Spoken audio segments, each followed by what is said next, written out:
Hello everybody, my name is Brandon Namey, and today I'll be giving a presentation on my final project app design, which I've titled Kendama Registry. Little overview of today's presentation. I will talk about some background, what is a Kendama. We'll go over the project idea and how I came up with this particular application. We'll talk about the class diagram. We'll go over the MVC architecture diagram in detail. I will discuss capabilities and limitations for this application. I'll talk about the lessons I learned while performing or completing this project, I should say. And then finally, we'll go over a review of the class as a whole and the project completed this semester. First off, a little background. If you guys don't know what a kendama is, it is a Japanese toy. The ken, which is the handle, has two cups and a single spike which fits a hole on the bottom of the ball. As you guys can see the diagram on the right, you guys can actually see the two cups. One is actually slightly larger than the other. I don't know if you can see very well in this image, but one cup is larger than the other. It's called big cup and small cup. At the bottom is a bottom cup. The ball can also land on the bottom. At the very top, you guys can see the spike. The hole on the bottom of the ball is displayed beautifully in this image, which is awesome, as you guys can see. The ball is connected to the ken, or the ken, through a string, and what you'll do is you'll transfer the ball from cup to cup, and you can also spike it as well. Now, a combination of these tricks is what leads to our trick registry, which we'll talk about here in a second. Project idea. So my roommates and I, we have about 9 kendamas between the 4 of us. We're kind of nerds when it comes to kendama. Not as bad as some people for sure, but we're getting there. So we have a rule in our house that if you land a trick 3 times, you are allowed to claim that trick as your own. We always yell, "Put it in the trick registry." Just kind of one thing that we have. However, after playing around with these toys for the past year or so, our trick difficulty has increased. In addition, our trick registry has increased drastically. Oftentimes, we can't even remember what tricks we have landed and how many times. So we kind of forget after a couple months what tricks we've completed. We just keep moving on with our Dama tricks, and we kind of forget about what we've landed in the past. So a few months ago, we were talking about this subject, and we said, how awesome would it be to have an app that actually performed this very job, to keep track of what tricks we were landing and how many times, thus bringing to life the idea for my final project. Here's my class diagram. Let's go over this in some detail. At the very top, if you open up the application, you'll come to the initial view controller, which is simply the main menu, and it'll display 3 UI buttons that the user can choose from. Depending on which button is selected, the user has 3 options from here. Option 1, as you guys can see on the left, would be the trick list table view controller. This will contain a table view of preloaded tricks pulled from the trick data class, as you guys can see to the left a little bit further, that the user can attempt if they are unfamiliar with the kendama and what types of tricks they can perform. If you're just starting off, there's awesome beginner tricks in here, which is good, and you guys can move down in the difficulty. So talking about the difficulty, in these preloaded tricks, I have the difficulty ranging from beginner to advanced, top to bottom. Now, one thing I do want to note is the preloaded tricks are simply common or well-known tricks. Your trick registry is only limited by your imagination. You can add on to these tricks as much as you would like, but this is just to give you kind of a solid base of very common tricks in the kendama world. Continuing on, if the user were to select a preloaded trick, the application would then transfer to a detailed view containing a YouTube tutorial on how to land the trick and some helpful description that I would add on how I have landed the trick, and hopefully will help you guys out a little bit. Now, option 2 is the new trick view controller. This view controller is used to input information on a trick just recently landed. The user can add trick name, the date of completion, any important notes moving forward with this trick, and a trick video if you recorded one. So what this is allowing you to do is once you land a trick, you can then store it into this application, and you can pull from it later down the road, and you can see how you did it, and it shows you when you completed it, and if you have a video, just a little bit more proof, you can show your friends, which is awesome. Option 3 would be the table view controller. That was a title miss up, but whatever. Table view controller. This screen pulls data from the trick list data, as you guys can see at the very top left, which is connected to the view controller. And this will display a table view of all your completed tricks. So it's a table view that's pulling from core data, and it'll display all your completed tricks. The user can then select from their completed trick list to view the data saved, as we just previously talked about, in the trick detailed view controller from option 1.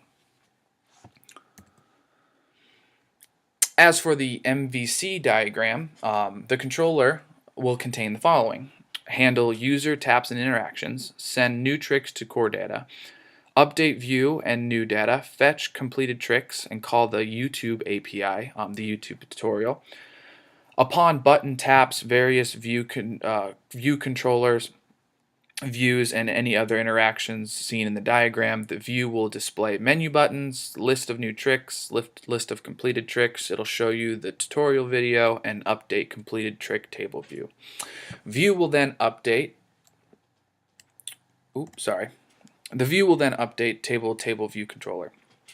The controller will notify the model when new trick info is added and a particular row from the completed trick list is selected. The model will contain core data storage and object models from the following NSManage objects found in the trick list data class.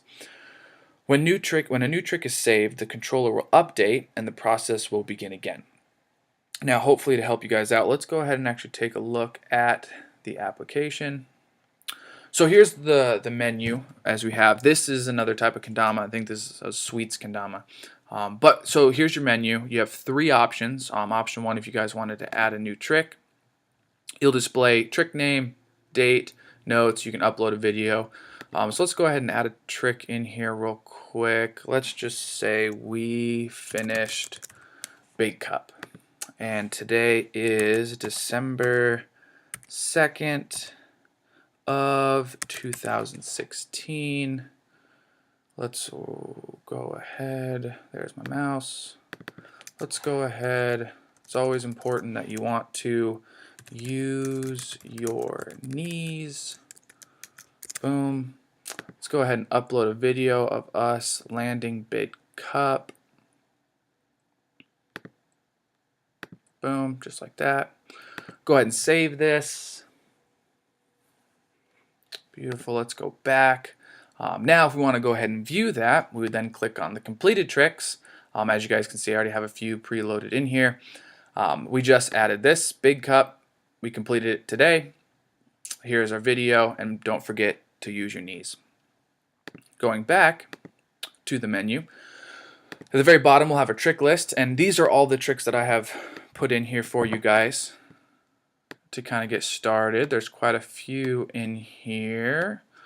One of the ones that I am currently working on is the Turner. So as you guys open up this, at the bottom here, as you guys can see, I have the difficulty. This is an advanced trick. I'll give you a quick description on how I am trying to land this, or any helpful tips I can give you guys. If you open up the video, it will show you a video of how to land this trick. Let's go ahead and let this open. What's up, guys? I'm Turner Thorne, and today I'm going to be teaching you one of my signature tricks, the Turner.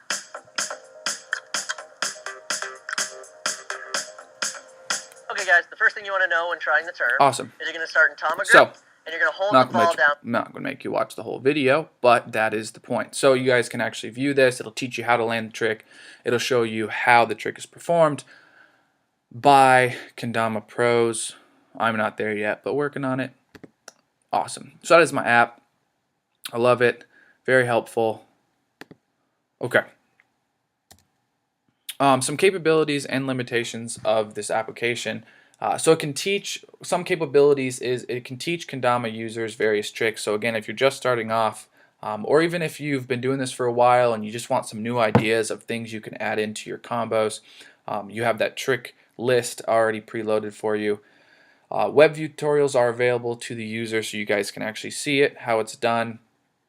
They'll give you a step-by-step walkthrough, which is very, very helpful. It uses core data to store tricks completed by the user, and it allows the user to view completed tricks so you guys can go back and see what you've landed. Some limitations, couple of them. A big one is I was unable to figure out how to show the user how many times they've landed a certain trick. So once you save it once, it'll go into your trick registry. And you can view it as many times as you want, but again, you've only landed it once. It doesn't actually show you how many times you've landed it, which isn't a big negative, but again, it is possibly helpful if you do something like my roommates and I do. It also does, like I said, does not track, and there's only a limited number of preloaded tricks, which is kind of a small one. Again, I give you guys a good base, but I don't give you all of them. Like I said earlier, it's a lot about your imagination, putting certain tricks together, making a combo out of it, which you guys can learn once you get the base. Awesome. Lessons I learned during this application. I actually found how to make an app aesthetically pleasing. I used some background imaging, different fonts. I played around with the fonts a little bit, just the overall display of it. A lot of the projects and labs that we did previous to this project is we just had a couple couple view controllers, excuse me, a couple view controllers, and you just kind of segue between the two of them. This actually has a total of 6. So that'll actually go into my next bullet point, depth of the application. But this was, again, a larger app. I wanted to make it pleasing to the eye. So that was a lot of fun. Like I said, the depth of the application, I have 6 view controllers. Again, a lot of the labs and stuff that we did only contained maybe 2 to 3. I had a little bit more practice with core data, displaying that in a table view, and then I had one error that I ran into quite often and really struggled with last week was I have a variable that's called fetch results, and it actually fetches the information from the trick list data class, and I was actually calling that as an array. And the problem was, the error that I found was I wasn't calling it as an optional variable. So when I was going from the core data table view back to the main menu, it would crash the program.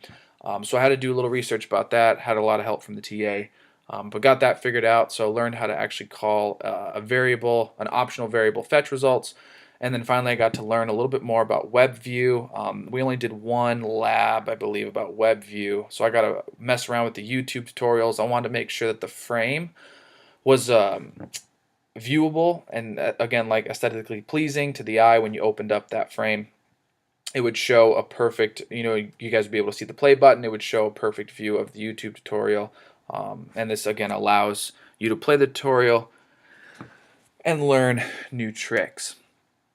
A review of the class. I'm not going to make you guys watch this whole thing, read this entire thing, but again, the final project overview. The final project was awesome. The big positive for me is it was optional. Optional meaning we were given tasks that we had to perform, but again, the overall project was our design. Most of the projects completed in my computer science career here at ASU is we were given an assignment and we were given no options. It was set in stone. This is what you're doing. Which sometimes, some of the projects were interesting, don't get me wrong, but a lot of them were pretty boring, so I didn't get to find much interest in these various projects. This one, however, I picked personally. It meant something to me, so I did spend a little bit more time on it to make it look pretty. Overview of the class in general, CSE 335, if you guys go to ASU, please take this class with Balasauria. It is an awesome class. It is a fun time. It's definitely a highlight of my week. The professor did amazing. The TA was a huge help. Overall, it was a great semester. Thank you guys for watching. I appreciate it. Again, if you have any questions, you can go ahead and comment below.